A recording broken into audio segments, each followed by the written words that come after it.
menceritakan tentang bila berlakunya kesalahan-kesalahan imam. Ada kalanya imam menambah rakaat. Sembahyang Isya dibuatnya 5 rakaat. Ini imam menambah. Ada kalanya imam mengurang rakaat. Jadi bila imam melakukan kesalahan, makmum wajib menegurnya. Kalau makmum tak tegur, maka solat itu tidak sah dan perlu diulang semula.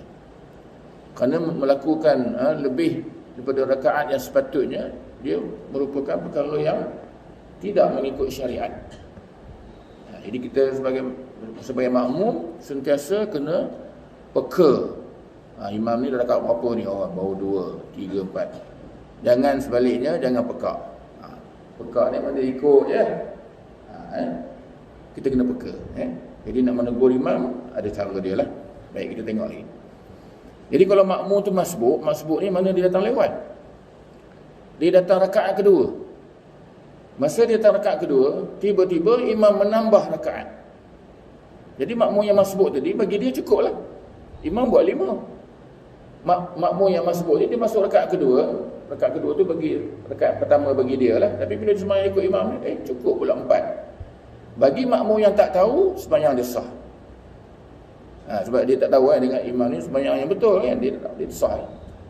Tapi kalau makmum yang tahu, imam ni masa dia naik berjamaah tu, naik tangga sebab dia dengar imam ni, ini dah lebih rakaat ni. Kalau dia tahu, maka makmum tadi dia mengikut imam tadi yang dia tahu tadi tidak sah. Dia tak boleh berdiri. Itu makmum yang masbuk. Adapun makmum yang muwafiq sama juga. Katalah kita tahu imam menambah rakaat, ini dah rakaat kelima, kita pun sudah, ini imam ni menambah, tak apalah, aku ikut je lah. Batal sembahyang kita. Kerana kita tahu. Jadi sepatutnya bila kita tahu imam menambah rakaat, apa kita kena buat? Kita duduk. Rakaat yang keempat tu, kita duduk. Duduk tahiyat akhir. Dan bila kita duduk, imam akan naiklah, dia lupa. Manusia lupalah, mana manusia lupa, sebab itu kita saling tegur menegur. Imam pun manusia biasa. Dia boleh terlupa. Jadi bila imam tu turun naik, kita jangan bangun yang sedar. Jadi masa itu kelang kabut lah, makmum dah macam piston. Ada yang naik, ada turun, ada yang kelang kabut, ada yang tengok sama sendiri. Pahal kita ni. Imam dah naik gitu. Begitu-gitu, kalau cakap batal. Kalau bercakap batal lah sebenarnya. Jadi kita, apa pun senjata yang bagi makmum ni, tuan-tuan kena ingat satu, iaitu niat bermufarakah tu senjata yang paling ampuh. Kalau tengok dah kelang kabut kan, imam ni kurang rakaat, lebih rakaat umpamanya, jalan yang paling selamat kita niat mufarakah, bermaksud aku tidak mengikut imam. Itu selamat. Tapi kurang baiklah. Bagi kita makmum yang biasa ni, kita buat niat mufarakah. Adapun orang yang ada ilmu, dia tengok keadaan. Yang terbaiknya dia menunggu imam ni. Itu ada cara dia lah, menunggu imam tambah rakaat kelima, dia tunggu, dia duduk tahiyat akhir. Dia tak niat mufarakah pun. Jadi bila imam naik rakaat 5 ke rakaat ke-6 ke, akhirnya imam tu akan duduk tahiyat akhir juga. Masa imam duduk tahiyat akhir tu, dia akan bersalam sama-sama imam. Imam salam, dia bersalam. Itu paling baik. Tapi kita orang awam ni, senjata paling ampuh, tengok dah kelang kabut dah lain macamnya, kita niat aku tak ikut imam, kita buatlah apa yang kita yakin. Kalau imam kita tak cukup rakaat, kita tambah jadi cukup. Kalau imam menambah rakaat, kita cukup duduk tahiyat akhir, kita baca tahiyat akhir seorang-seorang, kita beri salam. Itu bagi orang awam, itu yang terbaik. Boleh Jadi jika dia mengikutnya dengan kejahilan, dia menampak semua rakaatnya, maka ikutannya sah. Yalah, kalau dia tak tahu imam tu menambah rakaat, sahlah. Dan rakaat yang lebih itu dikira untuknya mengikut qaul yang sahih.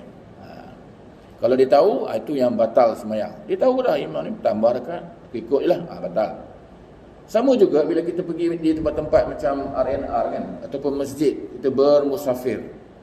Tiba-tiba imam tu baca Fatihah, yang kita dengar kesalahan membaca Fatihah dari segi tebal huruf dia. Dia baca ihdinas siratal mustaqim. Kita dengar macam tu, memang telinga kita dengar jelas.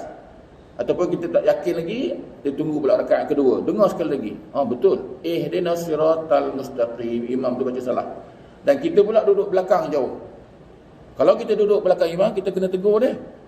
Tegur dia, subhanallah, baca yang betul. Tapi kalau kita duduk belakang, nak tegur macam mana? Jadi bila kita dengar 2 kali salah, confirm salah batal. Sebab Fatihah ni rukun ya. Salah baca, tebal nipis dia salah, ataupun hilang huruf, tambah huruf, batal Fatihah. Bila batal Fatihah, batal sembahyang. Jadi kalau kita duduk belakang, kita dengar 2 kali jelas, maka ketika itu kita wajib niat mufaraqah, aku tak ikut imam, aku sembahyang seorang-seorang. Itu cara nak menyelamatkan sembahyang. Kalau kita tahu imam ni baca salah, tak apalah, ikut je lah, batal sembahyang kita. Kerana imam membuat kesalahan yang mana kita ikut juga, kita dah tahu, kita ikut, maka batal sembahyang. Boleh tuan-tuan? Baik. Tuan-tuan ada soalan, sila ajukan. Itu musim PKP ni masa tak panjang.